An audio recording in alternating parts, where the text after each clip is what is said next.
ಸ್ಮರಣೆಗೆ ಜೋ ಜೋ ಜೋ ಜೋ. ವಿಶ್ವಗುರು ಬಸವಣ್ಣನವರಿಗೆ, ಪರಮ ಪೂಜ್ಯ ಲಿಂಗೈಕ್ಯ ಡಾಕ್ಟರ್ ಚನ್ನಬಸವ ಪಟ್ಟದೇವರಿಗೆ ಶರಣು ಶರಣ. ತೊಟ್ಟಿಲ ಕಾರ್ಯಕ್ರಮ ನೆರವೇರಿಸಿಕೊಟ್ಟ ಎಲ್ಲ ಧರ್ಮಗುರು ಬಸವ ತಂದೆಯ ಪಾದಕ್ಕೆ ವಂದಿಸಿ, ಸದ್ಗುರುಗಳಾದ ಡಾಕ್ಟರ್ ಚನ್ನಬಸವ ಪಟ್ಟದೇವರ ದಿವ್ಯ ಚರಣ ಕಮಲಗಳನ್ನು ಸ್ಮರಿಸಿಕೊಂಡು ಈ ಸಮಾರಂಭದ ದಿವ್ಯ ಸಮ್ಮುಖವನ್ನು ವಹಿಸಿರುವಂಥ ಪರಮ ಪೂಜ್ಯರಾದ ಶ್ರೀಮನ್ ನಿರಂಜನ ಪ್ರಣವ ಸ್ವರೂಪಿ ಶಿವಾನಂದ ಮಹಾಸ್ವಾಮಿಗಳವರ ಶ್ರೀಪಾದಕ್ಕೆ ಭಕ್ತಿಪೂರ್ವಕ ಶರಣಾರ್ಥಿಗಳನ್ನು ಅರ್ಪಿಸಿ, ಈ ಸಮಾರಂಭದಲ್ಲಿ ಪಾಲ್ಗೊಂಡಿರುವಂಥ ಶ್ರೀ ರಾಜೇಶ್ವರ ಶಿವಾಚಾರ್ಯರ ಶ್ರೀಪಾದಕ್ಕೆ ಭಕ್ತಿಪೂರ್ವಕ ಪ್ರಣಾಮವನ್ನು ಅರ್ಪಿಸಿ, ಅದೇ ರೀತಿಯಾಗಿ ಪರಮ ಪೂಜ್ಯರಾದ ಸಿದ್ದರಾಮ ಶರಣರು ಬೆಲ್ದಾಳವರ ಶ್ರೀಪಾದಕ್ಕೆ ಶರಣರನ್ನು ಹೇಳ್ತಾ, ಪೂಜ್ಯ ಗುರುಬಸವ ಪಟ್ಟದೇವರಿಗೂ, ಪೂಜ್ಯ ರಾಜಶೇಖರ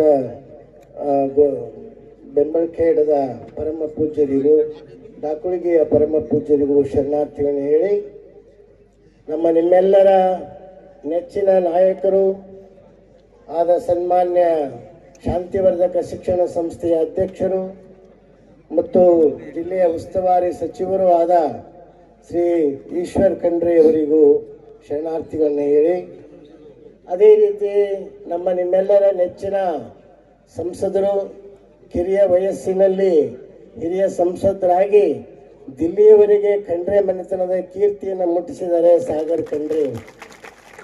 ಅಂಥ ಸಾಗರ್ ಖಂಡ್ರೆ ಅವರಿಗೂ ಶರಣಗಳನ್ನು ಹೇಳ್ತಾ, ಅದೇ ರೀತಿ ಈ ಸಮಾರಂಭದಲ್ಲಿ ನಮ್ಮ ಆಡಳಿತಾಧಿಕಾರಿಗಳಾದ ಡೋಲೆ ಅವರು ಮತ್ತು ಪ್ರಾಚಾರ್ಯರಾದ ಕಲ್ಯಾಣಿ ಅವರು, ವೇದಿಕೆ ಮೇಲಿರುವಂಥ ಎಲ್ಲ ನಿವೃತ್ತ ಸಿಬ್ಬಂದಿಯವರಿಗೂ ತಮ್ಮೆಲ್ಲರಿಗೂ ಸರ್ವರಿಗೂ ಶರಣು ಶರಣಾರ್ಥಿಗಳು.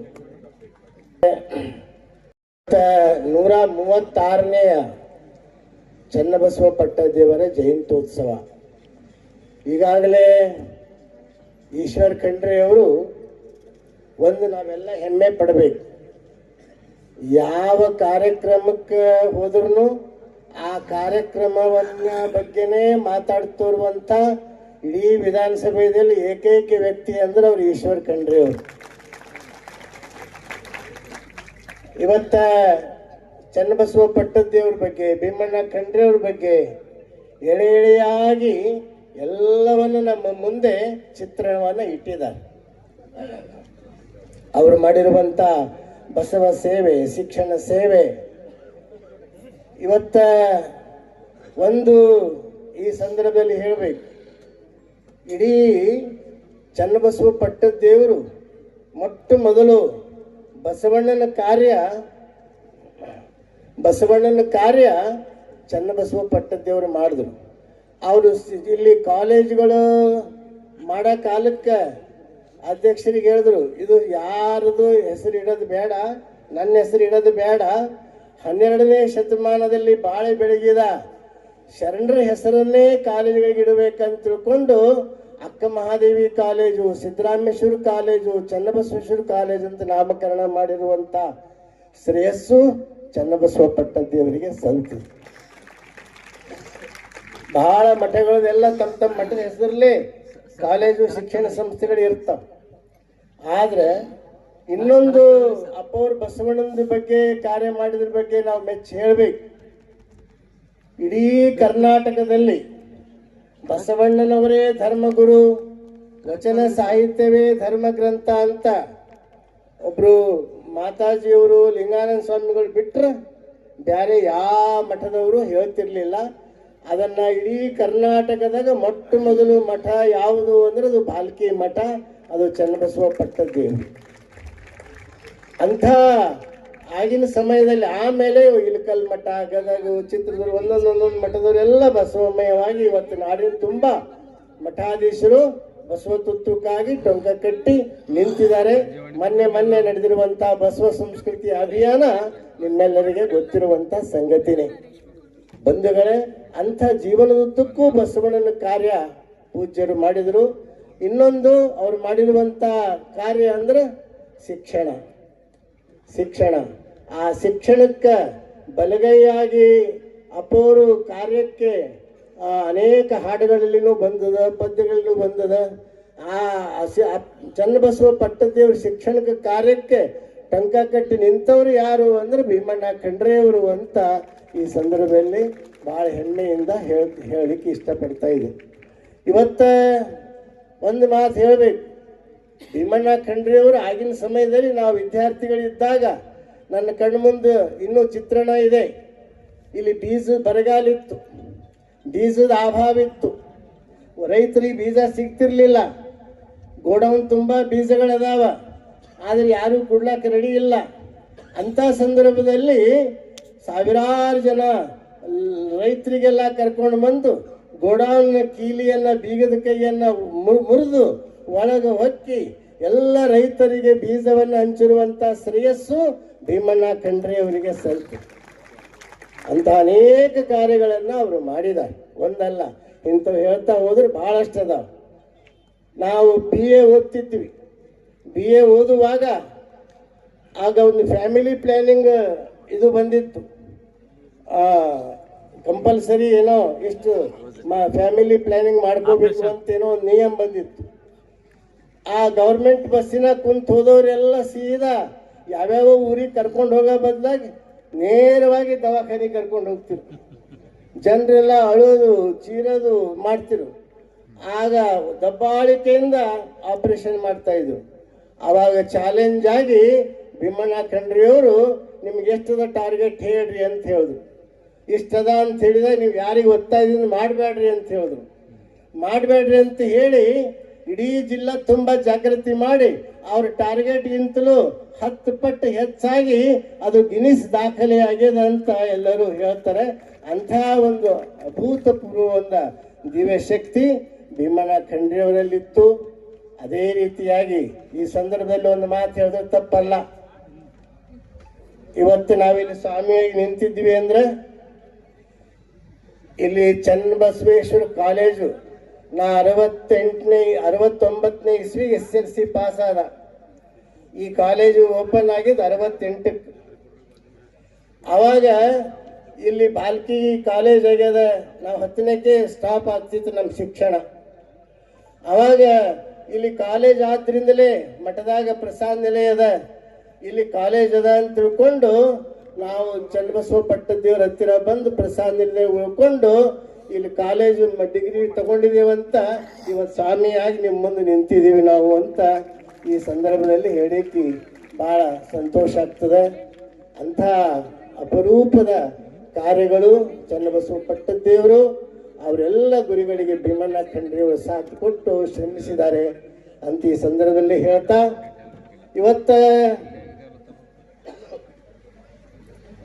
ಇವತ್ತು ಒಂದು ಮಾತು ಹೇಳಿ ಇನ್ನೂ ಬಹಳ ಜನ ಪೂಜ್ಯರೆಲ್ಲ ಮಾತಾಡೋರಿದ್ದಾರೆ.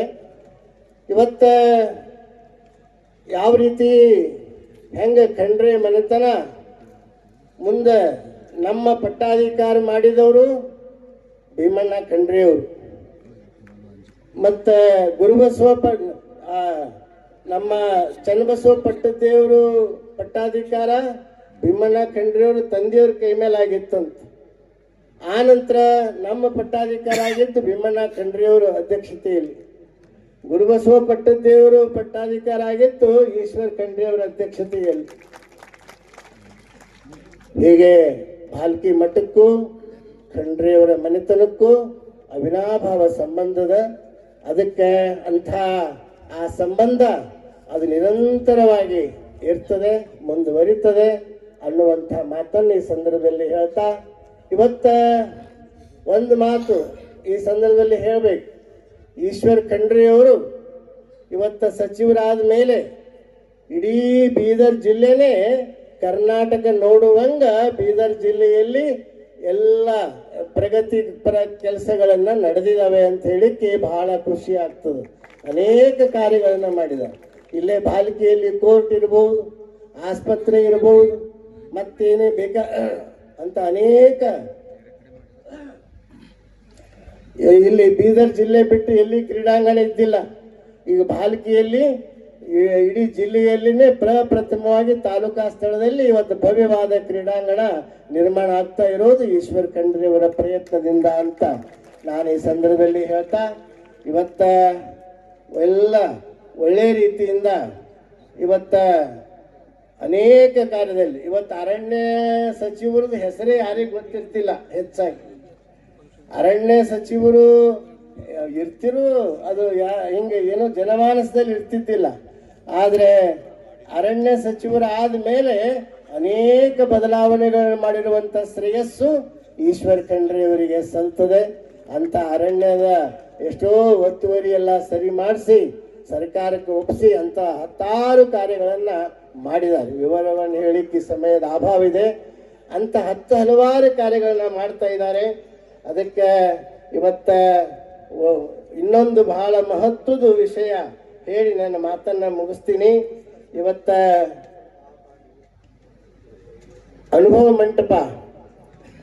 ಮಂಟಪವನ್ನ ಸಮಿತಿ ರಚನೆ ಮಾಡಿ ಗೋರು ಚನ್ನಬಸಪ್ಪ ಅವರ ಅಧ್ಯಕ್ಷತೆಯಲ್ಲಿ ನೀಲಿ ನಕ್ಷೆ ತಯಾರು ಮಾಡಿಸಿದಂತ ಶ್ರೇಯಸ್ಸು ಅದು ಯಾರಿಗೆ ಸಲ್ತದ ಅಂದ್ರೆ ಈಶ್ವರ್ ಖಂಡ್ರೆ ಅವರಿಗೆ ಸಲ್ತದೆ. ಅಂತ ನೀಲಿ ನಕ್ಷೆ ತಯಾರು ಇದ್ದಿದ್ರೋದ್ರಿಂದಲೇ ಅವ್ರ ಸರ್ಕಾರ ಹೋದ ಮೇಲೆ ಮುಂದಿನ ಯಡಿಯೂರಪ್ಪ ಅವ್ರ ಸರ್ಕಾರ ಅದಕ್ಕೆ 600 ಕೋಟಿ ರೂಪಾಯಿ ಬಿಡುಗಡೆ ಮಾಡ್ತು ಅನ್ನುವಂಥ 200 ಕೋಟಿ 200 ಕೋಟಿ ಬಿಡುಗಡೆ ಮಾಡಿ ಈಗ ಈಶ್ವರ್ ಖಂಡ್ರೆ ಅವರು ಮತ್ತೆ 200 ಕೋಟಿ ರೂಪಾಯಿ ಬಿಡುಗಡೆಯನ್ನ ಮಾಡಿದ್ದಾರೆ. ಬಂಧುಗಳೇ, ಇಂಥ 10 ಕೆಲಸಗಳು ಅವರು ಮಾಡಿದ್ದಾರೆ, ಮಾಡ್ತಾ ಇದ್ದಾರೆ. ನಿಮ್ಮೆಲ್ಲರ ಇನ್ನೊಂದು ಈ ಸಂದರ್ಭದಲ್ಲಿ ಹೇಳ್ತಾ, ಆ ಖಂಡ್ರೆ ಒಳ್ಳೆ ಸಂಸ್ಕಾರ. ಸಾಗರ್ ಖಂಡ್ರೆ ಅವರು ಯುವಕರು ಈ ಯುವ ವಯಸ್ಸಿನಲ್ಲಿ ಎಷ್ಟೋ ಚಂಚಲ ಸ್ವಭಾವ ಇರ್ತದೆ. ಆದ್ರೆ ಅವರ ಗಂಭೀರತೆ, ಅವರು ಮಾಡುವ ಕಾರ್ಯಗಳು, ಅವರು ಮಾಡುವ ಕೆಲಸಗಳು, ಅವರು ದಿಲ್ಲಿಯವರೆಗೆ ಕಿರಿಯ ವಯಸ್ಸಿನಲ್ಲಿ ಹಿರಿಯ ಸಂಸದರಾಗಿ ದಿಲ್ಲಿಯಲ್ಲಿ ಅನೇಕ ಕಾರ್ಯಗಳನ್ನ ಮಾಡ್ತಾ ಇರೋದು ನಮಗೂ ನಿಮಗೂ ಹೆಮ್ಮೆ ಇದೆ, ಆನಂದ ಇದೆ, ಸಂತೋಷ ಇದೆ ಅಂತ ಈ ಸಂದರ್ಭದಲ್ಲಿ ಪ್ರಸ್ತಾಪ ಮಾಡಿ, ಅದಕ್ಕೆ ಮತ್ತೊಮ್ಮೆ ಈ ಪೂಜ್ಯ ಚನ್ನಬಸವ ಪಟ್ಟದೇವರು ಜಯಂತಿ ಅಂದ್ರೆ ಅದು ಜೀವನ ಮೌಲ್ಯಗಳ ಜಯಂತಿ. ಅವ್ರ ಜಯಂತಿ ಅಂದ್ರೆ ಅದು ಮಾನವೀಯತೆಯ ಜಯಂತಿ. ಅವ್ರ ಜಯಂತಿ ಅಂದ್ರೆ ಎಲ್ಲರೂ ಸಮಭಾವ, ನಾವೆಲ್ಲರೂ ದೇವರ ಮಕ್ಕಳು, ನಮ್ಮಲ್ಲಿ ಭೇದ ಭಾವ ಇಲ್ಲ, ನಮ್ಮಲ್ಲರಲ್ಲಿ ಹೆಚ್ಚು ಕಡಿಮೆ ಇಲ್ಲ ಅನ್ನುವಂಥ ಭಾವವನ್ನ ನಾನು ಈ ಸಂದರ್ಭದಲ್ಲಿ ವ್ಯಕ್ತಪಡಿಸಿ, ಈ ಸಂದರ್ಭದಲ್ಲಿ ಹಿಂದೆ ನಮ್ಮ ಗುರುಕುಲದಲ್ಲಿ ನೀರಿನ ಸಮಸ್ಯೆ ಬಹಳ ಇದೆ.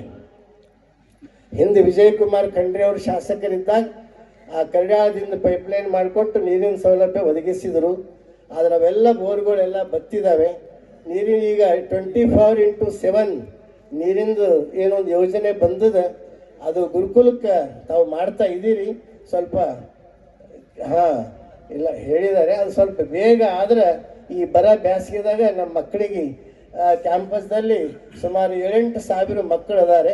ಅದಕ್ಕೆ ಅವರಿಗೆ ನೀರಿನ ಸೌಲಭ್ಯ ಮಾಡಿಕೊಡ್ಬೇಕು ಅಂತ ನಾನು ಈ ಸಂದರ್ಭದಲ್ಲಿ ಅವರಿಗೆ ಒಂದು ಮಾತನ್ನ ಕೇಳಿಕೊಂಡು ಮತ್ತೊಮ್ಮೆ ತಮ್ಮೆಲ್ಲರಿಗೂ ಶರಣಾರ್ಥಿಯನ್ನು ಹೇಳಿ ಎಲ್ಲ ಪರಮ ಪೂಜ್ಯರ ಶ್ರೀಪಾದಕ್ಕೆ ಭಕ್ತಿಪೂರ್ವಕ ಪ್ರಣಾಮ ಅರ್ಪಿಸಿ ನನ್ನ 4 ಮಾತುಗಳನ್ನು ಮುಕ್ತಾಯ ಮಾಡ್ತೀನಿ. ಓಂ ಶ್ರೀ ಗುರು ಬಸವಲಿಂಗಾಯ. ನಮ್ಮ ಕರ್ನಾಟಕದಲ್ಲಿ ಎಲ್ಲರಿಗೂ ಚಿರಪರಿಚಿತವಾಗಿರ್ತಕ್ಕಂಥ ಖಾತೆ ಯಾವುದಾದಿದ್ರೆ ಅದರ ಅರಣ್ಯ ಸಚಿವರ ಖಾತೆ. ನಾನು ಈ ಮಾತನ್ನು ಯಾಕೆ ಹೇಳ್ತೇನೆ ಅಂದರೆ, ಅರಣ್ಯ ಸಚಿವರು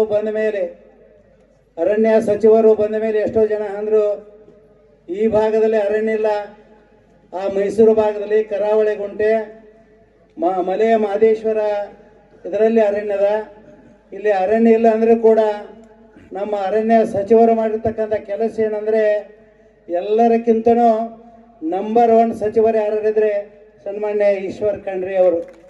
ಅದಕ್ಕಾಗಿ ನಾವು ಮೇಲಿನ ಮೇಲೆ ಹೇಳ್ತೇವೆ, ನಮ್ಮದು ಆಸೆ ಅದ, ನಮ್ಮ ಜನತೆಯದು ಆಸೆ ಅದ. ಯಾಕಂದರೆ ಸನ್ಮಾನ್ಯ ಈಶ್ವರ್ ಖಂಡ್ರೆ ಅವರು ಒಂದು ದಿನ ಈ ಕರ್ನಾಟಕದ ಮುಖ್ಯಮಂತ್ರಿಗಳು ಆಗೇ ಆಗ್ತಿದ್ದಾರೆ, ಗ್ಯಾರಂಟಿ ಹೇಳ್ತಿದ್ದೆ. ಯಾಕಂದ್ರೆ ಆಗಲೇಬೇಕು, ನಮ್ಮದೂ ಆಸೆ ಇರ್ತದ ಎಲ್ಲರೂ. ಯಾಕಂದರೆ ಈ ಜನಗಳದೂ ಆಸೆ ಅದ, ಯಾಕಂದರೆ ಒಬ್ಬರದಲ್ಲದು ಕಲ್ಯಾಣ. ನಮ್ಮ ಏನು ಹೈದರಾಬಾದ್ ಕರ್ನಾಟಕದಲ್ಲಿ ಕಲ್ಯಾಣ ಕರ್ನಾಟಕದಲ್ಲಿ ಇರ್ತಕ್ಕಂಥ ಜನತೆ ಏನು ಮಾಡ್ತದೆ ಅಂದರೆ ಎಲ್ಲರದು ಆಸೆ ಅದ. ಒಂದು ಸಲ ಈ ನಾಡಿನಲ್ಲಿ ಭೀಮಣ್ಣ ಖಂಡ್ರೆ ಅವರು ಅದ್ಭುತವಾದಂಥ ಕೆಲಸಗಳನ್ನು ಮಾಡಿದರು. ಅಷ್ಟೇ ಅಲ್ಲದೆ ವೀರಶೈವ ಮಹಾಸಭಾ ಅನ್ನೋದು ಯಾರಿಗೂ ಗೊತ್ತಿದ್ದಿಲ್ಲ. ಆ ವೀರಶೈವ ಮಹಾಸಭಾವನ್ನು ಜೀವಂತಗೊಳಿಸಿರ್ತಕ್ಕಂಥ ಹಣಗಲ್ಲ ಕುಮಾರಸ್ವಾಮಿಗಳ ನಂತರ ಯಾರಾದರೂ ಇದ್ರೆ ಸನ್ಮಾನ್ಯ ಭೀಮಣ್ಣ ಖಂಡ್ರೆ ಅವರು ಭಾಳ ದೊಡ್ಡ ಕೆಲಸ ಮಾಡಿದರು. ಆ ಖಂಡ್ರೆ ಅವರ ನಂತರ ಅವರ ಮನೆತನದಲ್ಲಿ ನೋಡ್ರಿ, ಅವರ ತಂದೆ ಸಾರಿಗೆ ಮಂತ್ರಿಗಳು. ಅದಾದ ಮೇಲೆ ಕೇಳಿದಾಗ ಸನ್ಮಾನ್ಯ ಈಶ್ವರ ಖಂಡ್ರೆ ಅವರು ಅರಣ್ಯ ಸಚಿವರಾದರು. ಅರಣ್ಯ ಸಚಿವರಾದ ನಂತರ ನಮ್ಮ ಸಾಗರ್ ಅವರೇನು ಕೇಳಿದಾಗ ಪ್ರಪ್ರಥಮವಾಗಿ ನಮ್ಮ ಬೀದರ್ ಜಿಲ್ಲೆಯ ಲೋಕಸಭಾ ಸದಸ್ಯರಾದರು. ಅದಕ್ಕಾಗಿ ನಾವು ಎರಡು ಮಾತುಗಳನ್ನು ತಿಳ್ಕೊಳ್ಬೇಕು. ಅರಣ್ಯರ ಯುವಕರಾದವರು, ತರುಣರಾದವರು ನಾವು ಹೇಗಿರಬೇಕು, ನಮ್ಮ ನಡೆ ನುಡಿ ಮತ್ತು ಏನು ಕೇಳಿದಾಗ ನಮ್ಮ ಜೀವನದಲ್ಲಿ ಯಾವ ರೀತಿ ರೂಢಿಯನ್ನು ಅಳವಡಿಸಿಕೊಳ್ಬೇಕಾದ್ರೆ ನಮಗೆ ಉದಾಹರಣೆ ಯಾರಿದ್ರೆ ಸನ್ಮಾನ್ಯ ಶರಣ ಸಾಗರ್ ಖಂಡ್ರೆ ಅವರು. ಅವ್ರು ಯಾವ ರೀತಿ ನಡೀತಾರ ಅದ ರೀತಿ ನೀವು ತರುಣರ ನಡೀರ್ಬೇಕಾರ. ಆಮೇಲೆ ಈಶ್ವರ್ ಖಂಡ್ರೆ ಅವರು ಈಗಾಗಲೇ ಹೇಳಿದರು, ಇವತ್ತು ಕರ್ನಾಟಕ ಅಷ್ಟೇ ಅಲ್ಲ ಭಾರತ ದೇಶದಲ್ಲಿ ಎಲ್ಲ ಕಡೆ ಮಕ್ಕಳು ಏನು ಮಾಡ್ತಾವೆ, ನಿಶೆ ಮಾಡ್ತಿದ್ದಾವೆ, ಸೆರೆ ಕುಡಿತಿದ್ದಾರೆ, ಆಟ ಆಡ್ತಿದ್ದಾರೆ, ಇಸ್ಪೆಟ್ ಆಡ್ತಿದ್ದಾರೆ. ಇವತ್ತು ಮೊಬೈಲ್ ಕೇಳಿದಾಗ ಹಲವಾರು ಗೀಳಿಗಳನ್ನು ಹಚ್ಚಿಕೊಂಡು ಸಾಯತಕ್ಕಂಥ ಸಂದರ್ಭಗಳನ್ನು ಸನ್ಮಾನ್ಯ ಈಶ್ವರ್ ಖಂಡ್ರೆ ಅವರು ನೆನಪಿಸಿಕೊಟ್ರು.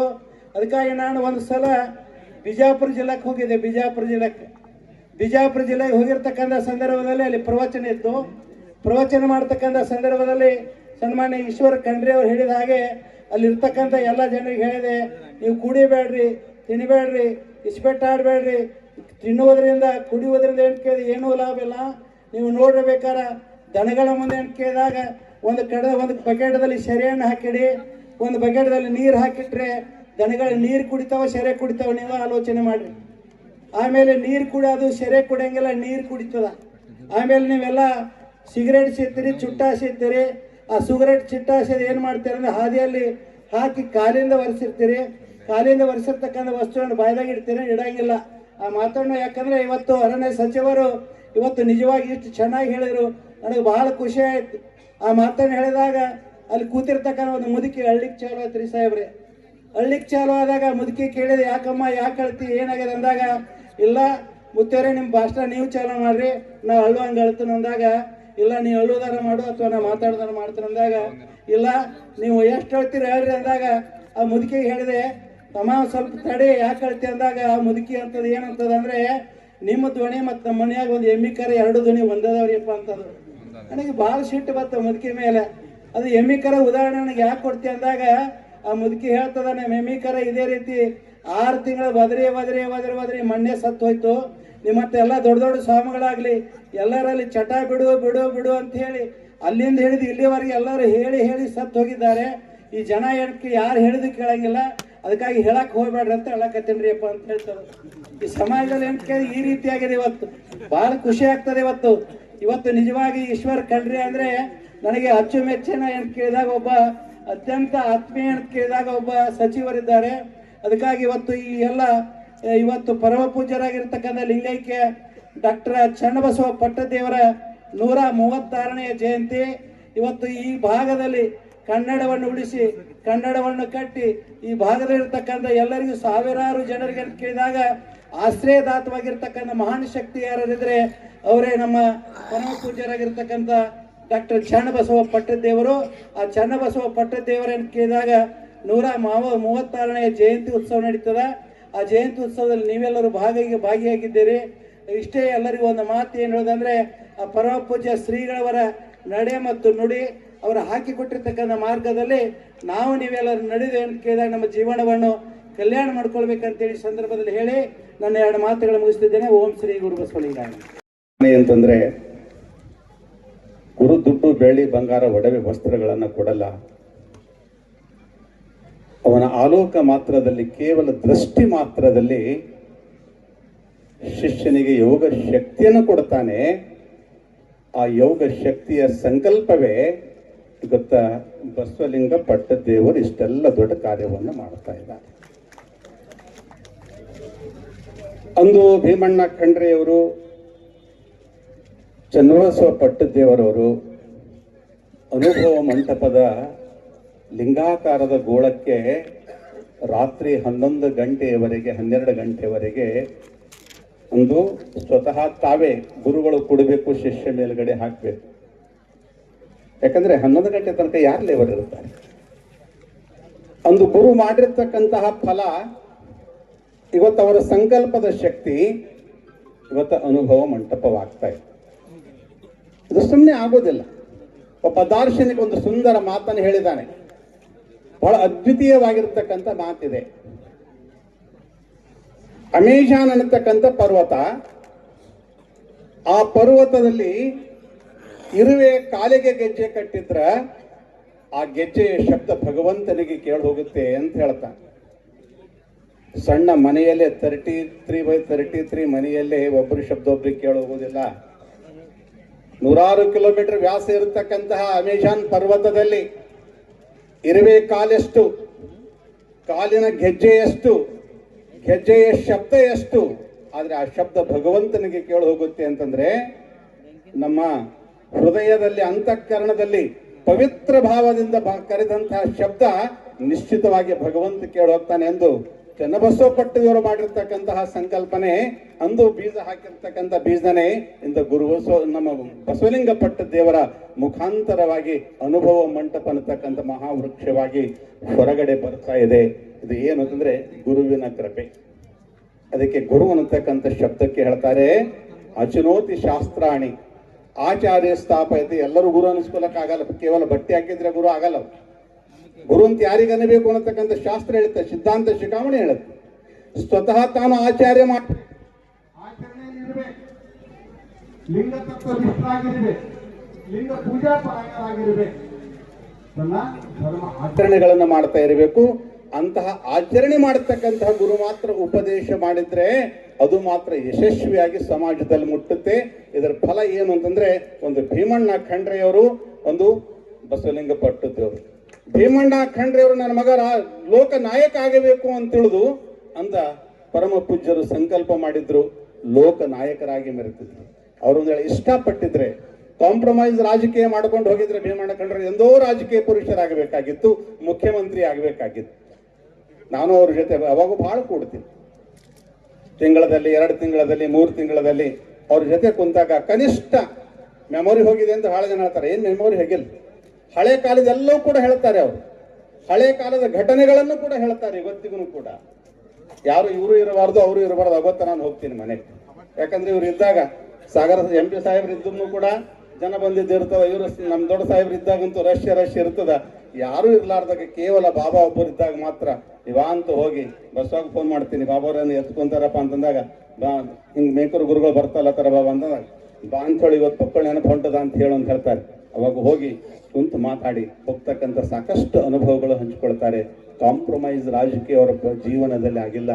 ಕೇವಲ ತತ್ವ ಸಿದ್ಧಾಂತಕ್ಕಾಗಿ ತಮ್ಮ ಇಡೀ ಜೀವನವನ್ನ ಸಮರ್ಪಣೆ ಮಾಡಿರ್ತಕ್ಕಂತಹ ಒಂದು ಏಕೈಕ ರಾಜಕೀಯ ಪುರುಷ ಯಾರು ಅಂತಂದ್ರೆ, ಗುರುಪುತ್ರ ಯಾರು ಅಂತಂದ್ರೆ ಅದು ಭೀಮಣ್ಣ ಖಂಡ್ರೆ ಅವರು.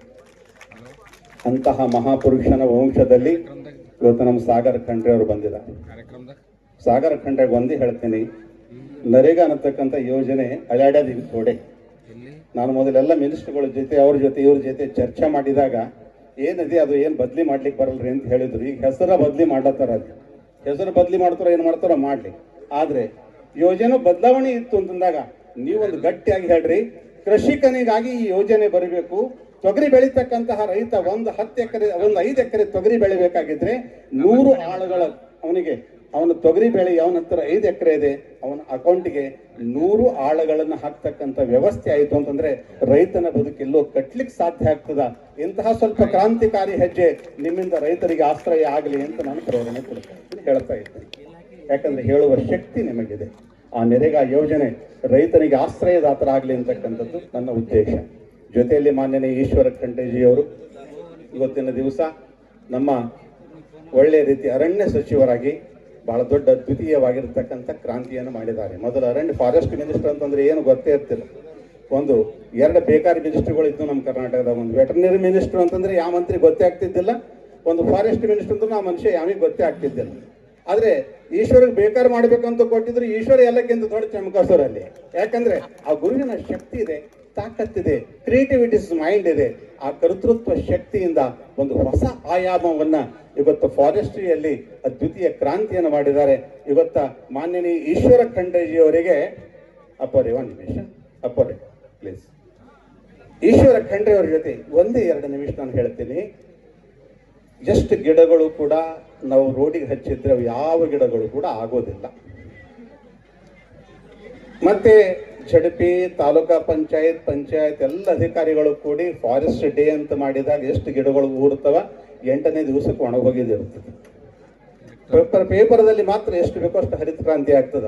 ಆ ಗಿಡಗಳು ಮಾತ್ರ ಅಗ್ರೋ ಫಾರೆಸ್ಟ್ರಿ ಅನ್ನತಕ್ಕಂಥ ಒಂದು ಯೋಜನೆಯನ್ನ ರೈತನ ಹೊಲಕ್ಕೆ ತಂದು, ರೈತನಿಗೆ ಅದು ಹುಣಸಿನ ಮರಗಳಿರಬಹುದು, ಮಾವಿನ ಮರಗಳಿರಬಹುದು, ಬೇರೆ ಬೇರೆ ನೇರಳೆ ಗಿಡಗಳಿರಬಹುದು, ಅದಕ್ಕೆ ಸಂಪೂರ್ಣ 100% ಅದಕ್ಕೆ ಅನುದಾನವನ್ನು ಒದಗಿಸಿ ಒಂದು ವೇಳೆ ಮಾಡಿದ್ರೆ ಗ್ರೀನರಿ, ಹಸಿರು ಕ್ರಾಂತಿ ರೈತನ ಹೊಲದಲ್ಲಿ ಕಂಡಿದಾಗ ಬೇರೆ ಕಡೆ ಆಗುದಿಲ್ಲ.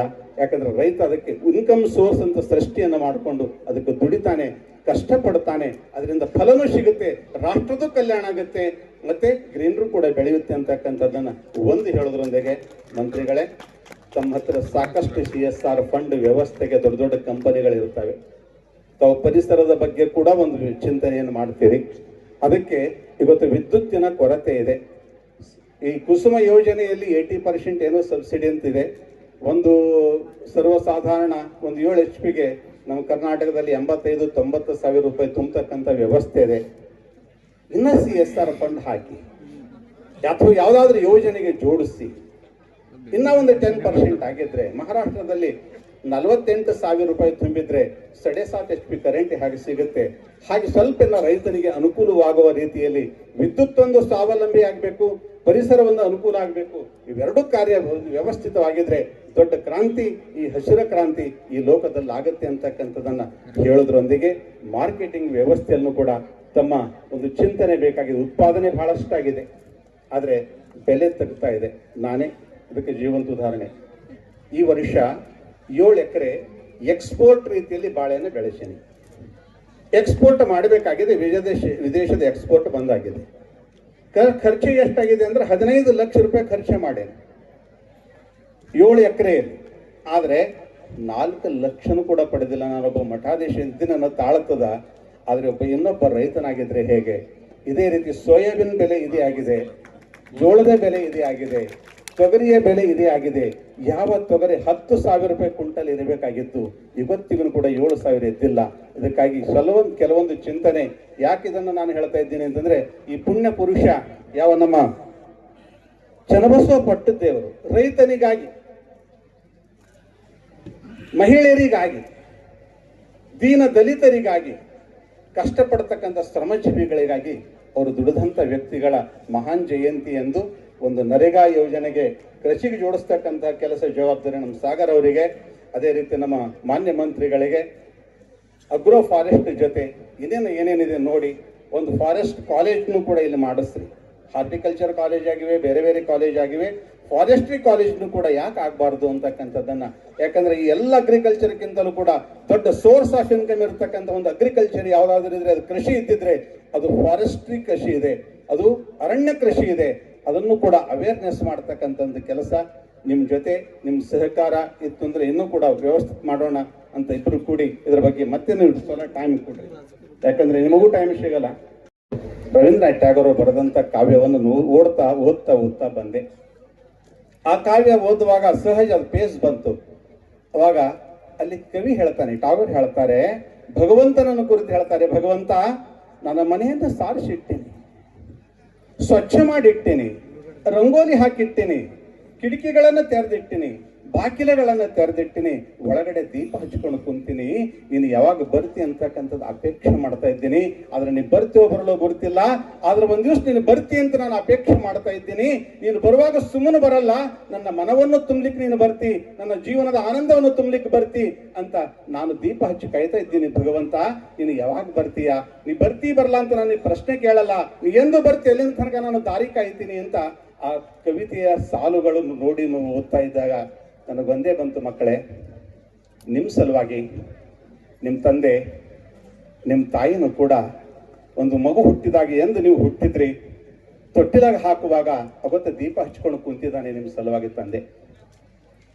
ಅವ ಹೆಣ್ಣಂತ ತಾರತಮ್ಯ ಮಾಡಲಿಲ್ಲ, ಗಂಡಂತ ತಾರತಮ್ಯ ಮಾಡಲಿಲ್ಲ. ನನ್ನ ಮಗಳು ಬೆಳಿಬೇಕು, ನನ್ನ ಮಗ ಬೆಳಿಬೇಕು, ಆದರ್ಶ ಮಗನಾಗಬೇಕು ಅನ್ನತಕ್ಕಂಥದ್ದನ್ನ ತಾನು ಹರಿದ ಚಪ್ಪಲ್ ಹಾಕೊಳ್ತಾನೆ, ತಾನು ಹರಿದ ಶರ್ಟ್ ಹಾಕೊಳ್ತಾನೆ, ತಾನು ಉಪವಾಸ ಇರ್ತಾನೆ, ನಿನ್ನ ಸಲುವಾಗಿ ಒಳ್ಳೆ ವ್ಯವಸ್ಥೆಗಳನ್ನು ಜೋಡಿಸ್ಕೊಡ್ತಾನೆ. ಆ ತಂದೆ ಒಂದೇ ಅಪೇಕ್ಷೆ ಮಾಡ್ತಾ ಇದ್ದಾನೆ, ನನ್ನ ಮಗ ನನ್ನ ಮಗಳು ಒಂದು ದಿವಸ ಆದರ್ಶ ವ್ಯಕ್ತಿಯಾಗಿ, ಸಮಾಜದ ಗಣ್ಯಮಾನ್ಯ ವ್ಯಕ್ತಿಯಾಗಿ ಹೊರಗಡೆ ಬರಬೇಕು. ನಾನು ಶ್ರೀಮಂತನ ಮಗ ಅಂತ ಹೇಳಿಸ್ಕೊಳ್ಳೋದಕ್ಕಿಂತ ಒಬ್ಬ ಆದರ್ಶ ಪುತ್ರನ ತಂದೆ ಅಂತ ಹೇಳಿಸ್ಕೊಂಡಿದ್ರೆ ಅದ್ರ ನನ್ನ ಅಭಿಮಾನ ಇದೆ ಅಂತ ನಿಮ್ಮ ತಂದೆ ತಾಯಿಗಳು ನಿಮ್ಮ ಸಲುವಾಗಿ ದಾರಿ ಕಾಯ್ತಾ ಇದ್ದಾರೆ. ಅದಕ್ಕಾಗಿ ಈ ಕಾಲೇಜ್ ಅಂತಂದ್ರೆ ಇದು ಏನಂತಂದ್ರೆ ಇದು ಒಂದು ಸಂಪೂರ್ಣ, ಇದು ಬಹಳ ಆನಂದದ ಕ್ಷೇತ್ರ. ಇದು ಈ ಬದುಕೆ ಒಂದು ವೈಭವದ ಕ್ಷೇತ್ರ. ಇಲ್ಲಿ ಶಿಕ್ಷಣನೂ ಕೂಡ ಆನಂದ ಇದೆ, ಹಾದಿ ತಪ್ಪು ಹೋಗಿದ್ರೆ ಎಲ್ಲವೂ ಕೂಡ ಇದೆ. ಅದಕ್ಕೆ ಹಾದಿಯನ್ನು ತಪ್ಪಲಾರದ ಹಾಗೆ ನಿಮ್ಮ ಗೌರವವನ್ನು ಇಟ್ಟುಕೊಂಡು, ನಿಮ್ಮ ಉದ್ದೇಶವನ್ನು ಮುಂದಿಟ್ಟುಕೊಂಡು ತಾವು ಚೆನ್ನಾಗಿ ದುಡಿದು ಒಳ್ಳೆಯ ತಂದೆ ತಾಯಿಗಳ ಆದರ್ಶ ಮಕ್ಕಳಾಗಿ ನೀವು ಬಂದಿದ್ರೆ ನಿಮ್ಮ ಸಾಧನೆಯೇ ಈ ಕ್ಷೇತ್ರದ ಉತ್ತರ ಆಗಬೇಕು ಅನ್ನತಕ್ಕಂಥ ಮಾತನ್ನು ಹೇಳಿ ನಾನು ನನ್ನ ಶಬ್ದಕ್ಕೆ ವಿರಾಮ ಇಡ್ತಾ ಇದ್ದೇನೆ. ಓಂ ಶಾಂತಿ ಶಾಂತಿ ಶಾಂತಿ. ಅನುಭವ ಮಂಟಪದ ಶಿಲ್ಪಿ, ಕನ್ನಡದ ಪಟ್ಟದೇವರೆಂದೇ ಖ್ಯಾತನಾಮರಾದ ಮದ್ಗನಲಿಂಗ ಚಕ್ರವರ್ತಿ ಡಾಕ್ಟರ್ ಚನ್ನಬಸವ ಪಟ್ಟದೇವರನ್ನ ಸ್ಮರಿಸಿಕೊಂಡು ಸಚಿವರು, ಪೂಜ್ಯರು ಬಹಳ ಚಲೋ ಮಾತಾಡಿದ್ದಾರೆ. ನಿಜಕ್ಕೂ 12ನೇ ಶತಮಾನದ ಬಸವಾದಿ ಶರಣರು, ಬಸವಣ್ಣವರು ಏನು ಒಂದು ರೀತಿ ಎಲ್ಲದರಲ್ಲಿ ಸಮಸ್ಯೆಗಳಿದ್ದು, ಮೌಢ್ಯ, ಮೂಢನಂಬಿಕೆ, ಕಂದಾಚಾರದಿಂದ ಬಸವಣ್ಣವ್ರು ಎಲ್ಲ ರೀತಿಯಿಂದ ನ್ಯಾಯ ಕೊಟ್ಟರು. ಅದೇ ಪರಂಪರೆಯನ್ನು 16-17ನೇ ಶತಮಾನ ತನ ಜೀವಂತಿಕೆ ಇತ್ತು. ಯಡಿಯೂರು ಸಿದ್ಧಲಿಂಗೇಶ್ವರು, ಹಳಕಟ್ಟಿಯವರು, ಹರಡೇಕರ್ ಮಂಜಪ್ಪವ್ರ ತನ. ಮತ್ತೆ ಬಸವಾದಿ ಶರಣರ ಒಂದು ಮರೆ ಹೋಗಿರತಕ್ಕಂಥದ್ದು, ಜೀವದ ಕಳೆ ತುಂಬಿದ ಕೀರ್ತಿ ಅದು ಭಾಲ್ಕಿ ಮಠಕ್ಕೆ ಸಲ್ತದೆ, ಅದು ಡಾಕ್ಟರ್ ಚನ್ನಬಸವ ಪಟ್ಟದೇವರಿಗೆ ಸಲ್ತದೆ. ಪೂಜ್ಯರು ನಮ್ಮ ಭಾರತಕ್ಕೆ ಸ್ವಾತಂತ್ರ್ಯ ಸಿಕ್ಕರು ಕೂಡ ಈ ಭಾಗಕ್ಕೆ ಬಹಳಷ್ಟು ಸಮಸ್ಯೆಗಳಿದ್ದು, ಇದು ಸರ್ವತೋಮುಖ ಅಭಿವೃದ್ಧಿ ಆಗಬೇಕಾದ್ರೆ ಅದು ಶಿಕ್ಷಣದಿಂದ ಅಂತ ತಿಳ್ಕೊಂಡು ಶಾಂತಿವರ್ಧಕ ಶಿಕ್ಷಣ ಸಂಸ್ಥೆಯನ್ನು ಪ್ರಾರಂಭ ಮಾಡಿದರು. ಇವತ್ತು ಈ ಸಂಸ್ಥೆ ಹೆಮ್ಮರವಾಗಿ ಮತ್ತಿಷ್ಟು ಅದು ಬೆಳೆಸಿದ ಕೀರ್ತಿ ಲೋಕನಾಯಕ ಭೀಮಣ್ಣ ಖಂಡ್ರೆಯವರಿಗೆ ಸಲ್ತದೆ. ಈ ಸಂಸ್ಥೆಯಲ್ಲಿ ಕಲ್ತಂಥವ್ರು ನಾಡು, ರಾಷ್ಟ್ರ, ಅಂತಾರಾಷ್ಟ್ರ ಮಟ್ಟಕ್ಕೂ ಬೆಳಿಲಿಕ್ಕೆ ಅದು ತಾಯಿಬೇರು ಅಂದರೆ ಡಾಕ್ಟರ್ ಚನ್ನಬಸವ ಪಟ್ಟದೇವರು. ಅದೇ ರೀತಿ ಈ ಭಾಗ ಇಲ್ಲಿ ಇವು 5 ಕಿಲೋಮೀಟರ್ 10 ಕಿಲೋಮೀಟರ್ ಹೋದ್ರೆ ಮಹಾರಾಷ್ಟ್ರ, ತೆಲಂಗಾಣ, ಆಂಧ್ರ ಯಾವ್ಯಾವೋ ರಾಜ್ಯಕ್ಕೆ ಹೋಗ್ತಿದ್ವು. ಇವತ್ತೇನಾದರೂ ಕರ್ನಾಟಕದಲ್ಲಿ ಉಳಿದವಂದ್ರೆ ಅದಕ್ಕೆ ಮೂಲ ಕಾರಣೀಕರ್ತರೆ ಡಾಕ್ಟರ್ ಚನ್ನಬಸವ ಪಟ್ಟದೇವರು. ಅದಕ್ಕೆ ಎಡಗೈ ಬಲಗೈ ಆದವರು ಎಲ್ಲ ರಂಗದಲ್ಲಿ, ಸಂಸ್ಥೆ, ಕನ್ನಡ, ಅನುಭವ ಮಂಟಪ ಎಲ್ಲ ರಂಗದಲ್ಲಿ ಎಡಗೈ ಬಲಗೈ ಆದವರು ಲೋಕನಾಯಕ ಭೀಮಣ್ಣ ಖಂಡ್ರೆಯವರು. ಇವತ್ತು ಅನುಭವ ಮಂಟಪದ ಬಗ್ಗೆ ಪ್ರಧಾನಮಂತ್ರಿಗಳು ಮಾತಾಡ್ತಾರೆ. ಫಸ್ಟ್ ಪಾರ್ಲಿಮೆಂಟ್ ಅನುಭವ ಮಂಟಪ ಅಂತ ಹೇಳ್ತಾರೆ. ಅದಕ್ಕೆ ಮೂಲ ಕಾರಣೀಕರ್ತರೆ ಅದು ಡಾಕ್ಟರ್ ಚನ್ನಬಸವ ಪಟ್ಟದೇವರು. ಪೂಜ್ಯರು ಬಸವಣ್ಣವ್ರದ್ದು ಏನು ಎಡದ ಕೈಯಲ್ಲಿ ಲಿಂಗ ಪೂಜೆ, ಬಲದ ಕೈಯಲ್ಲಿ ಜಂಗಮ ಸೇವೆ, ಆ ಕಾರ್ಯವನ್ನ ಅಕ್ಷರಶಃ ಆಚರಣೆಗೆ ತಂದವರು ಪರಮಪೂಜ್ಯ ಡಾಕ್ಟರ್ ಚನ್ನಬಸವ ಪಟ್ಟದೇವರು. ಗುರು ಶಕ್ತಿ, ಗುರು ಆಶೀರ್ವಾದ ಅಗಾಧಿರ್ತದೆ. ಯಾರು ಗುರುವಿನನ್ನ ನಿಷ್ಠೆ, ಗಟ್ಟಿತನ, ಭದ್ರಿಂದ ನಾವು ಹಿಡ್ಕೋತೀವಿ, ಅದು ಎಷ್ಟರ ಮಟ್ಟಿಗೆ ಬೆಳಿತೀವಿ ಅಲ್ಲಿಕ್ಕೆ ಖಂಡ್ರೆ ಮನೆತನನೇ ಒಂದು ಉದಾಹರಣೆ. ಅದು ಚನ್ನಬಸವ ಪಟ್ಟದೇವರು ಹಾಗೂ ಲೋಕನಾಯಕ ಭೀಮಣ್ಣ ಖಂಡ್ರೆಯವರು ಅವ್ರದ್ದು ಎಷ್ಟು ಅವಿನಾಭಾವ ಸಂಬಂಧಗಳು. ಆ ನಿಷ್ಠೆ, ಶ್ರದ್ಧೆ, ಭಕ್ತಿನೇ ಇವತ್ತಿಗೂ ಅದು ಆ ಒಂದು ಆಶೀರ್ವಾದ ಶಕ್ತಿ ಅದು ಎಲ್ಲ ರೀತಿಯಿಂದ ಸಮೃದ್ಧಿ ಮಾಡಿಸ್ತದೆ. ಅಲ್ಲಿಕ್ಕೆ ಇದೇ ಮನೆತನನೇ ಉದಾಹರಣೆ. ನಿಜಕ್ಕೂ ಖಂಡ್ರೆಯವರು ಅಪ್ಪವ್ರದ್ದು ಎಲ್ಲ ಕಾರ್ಯಗಳಿಗೆ ಅವ್ರ ಸೇವೆ ಅಗಾಧಿದೆ. ಅದರ ನಂತರ ಇವತ್ತು ಸಚಿವರಾಗಿರ್ತಕ್ಕಂಥ ಈಶ್ವರ ಖಂಡ್ರೆ ಅಣ್ಣವರು ಬಹುತೇಕ ಏನು ಮಾಡ್ತೀವಿ ಅದರ ಪ್ರತಿಫಲ ನಮಗೆ ಸಿಗ್ತದೆ. ಈಗ ಅನುಭವ ಮಂಟಪ ನೀಲಿ ನಕಾಶೆ ಮಾಡಿದವರು ಈಶ್ವರ್ ಖಂಡ್ರೆ ಅವರು ಮಾಡ್ಯಾರ ಅಂತ ತಿಳ್ಕೊಂಡೆ ಅನುಭವ ಮಂಟಪ ಕೂಡ ಅವರ ಅಧ್ಯಕ್ಷತೆಯಲ್ಲೇ ಉದ್ಘಾಟನೆ ಆಗ್ತದೆ. ಯಾಕೆ ಅವರು ಬೆಳೆಸ್ಯಾರ, ಅದು ನೀಲಿ ನಕಾಶೆ ಮಾಡಿದ್ದಿರ್ಬೋದು. ಭಾಳ ಬೀದರ್ ಜಿಲ್ಲೆ ಉಸ್ತುವಾರಿ ಸಚಿವರು ಬಹಳಷ್ಟು ಯಾರ್ಯಾರೋ ಅಭಿವೃದ್ಧಿ ಮಾಡ್ಯಾರ. ಆದ್ರೆ ಈಶ್ವರ್ ಖಂಡ್ರೆ ಬಂದ ಮ್ಯಾಗ ಅನುಭವ ಮಂಟಪ ತಗೋರಿ, DC ಕಚೇರಿ ತಗೋರಿ, ಹೊಸ ಕಟ್ಟಡ ಅದಕ್ಕೊಂದು ವಿನ್ಯಾಸ ಮಾಡಿ ಅದನ್ನು ಕೂಡ ಅವರು ಕೈದಿಂದೆ ಕೆಲವೇ ವರ್ಷಗಳಲ್ಲಿ ಉದ್ಘಾಟನೆ ಆಗ್ತದೆ. ಎಲ್ಲ ಕಾರ್ಯಗಳು ಇವತ್ತು ಕೃಷಿ ಇರ್ಬೋದು, ಶಿಕ್ಷಣ ಇರ್ಬೋದು, ಆರೋಗ್ಯ ಇರ್ಬೋದು, ಹೊಸ ಟೆಕ್ನಾಲಜಿ ಕೂಡ ಇವತ್ತು ಏನಾದರೂ ಮುಂದೆ ಇದೆ ಅಂದರೆ ಕಲ್ಯಾಣ ಕರ್ನಾಟಕದಲ್ಲಿ ಅದು ಸಚಿವ ಈಶ್ವರ್ ಖಂಡ್ರೆ ಅವ್ರದಿಂದ ಇದೆ ಅಂತ ಹೇಳಿಕ್ಕೆ ನನಗೆ ಹೆಮ್ಮೆ ಅನ್ನಿಸ್ತದೆ.